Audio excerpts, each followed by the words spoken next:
ថ្មីចាស់ទៀតហើយនៅក្នុងប្រទេសសៀមគឺមានអ្នកមានចំណេះដឹងមួយរូបបានលើកឡើងនៅគំនិតស្នើឲ្យមានច្បាប់អនុញ្ញាតឲ្យព្រះសង្ឃអាចរៀបការបាននេះបងចុយមិនចេះតែថាណា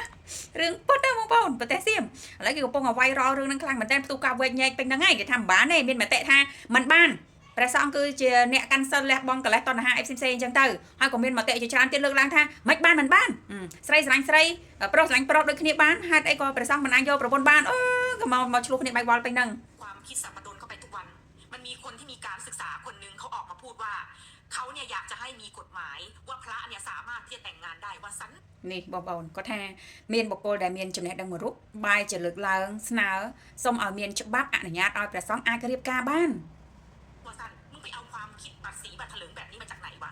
គាត់ថាអាការលើកឡើងអាកំណត់ហ្នឹងគឺវាស្មោកគ្រោកខ្លាំងមែនតើមិនដឹងគេទៅរលនឹកចេញពីកាហៃណាមកដែលមកលើកឡើងបែបអញ្ចឹងគឺគាត់ជេរខ្លាំងណាស់គាត់រិះគន់ខ្លាំងមែនតើតែម្ដងតាក់ទងទៅនឹងការលើកឡើងកំណត់ឈួតឡប់បែបនេះហើយក៏គាត់ជេរទៅកាន់អ្នកដែលលើកឡើងយោបល់ថាឲ្យស្រីប្រុសអាចរៀបការចុះសម្បត្តិពីបានព្រោះនៅថៃឥឡូវគេកំពុងមានច្បាប់អនុញ្ញាតឲ្យភេទដូចគ្នាចុះសម្បត្តិពីអីបានអញ្ចឹងហ៎បងប្អូនអញ្ចឹងក៏គាត់បកស្រាយទៀតគាត់ថាអាហ្នឹងគឺជាសាមញ្ញជនព្រះសង្ឃគឺព្រះសង្ឃសាមញ្ញជនគឺសាមញ្ញជនមិនអាចបោកលោកចូលគ្នាបានទេបងប្អូននេះគឺជាភាពរញ៉េរញ៉ៃនៅក្នុងបណ្ដាញសង្គមព័ត៌មានសៀមនៅក្នុងថ្ងៃនេះដែលកំពុងផ្អើលរឿងមតិនឹងខ្លាំងមែនតើ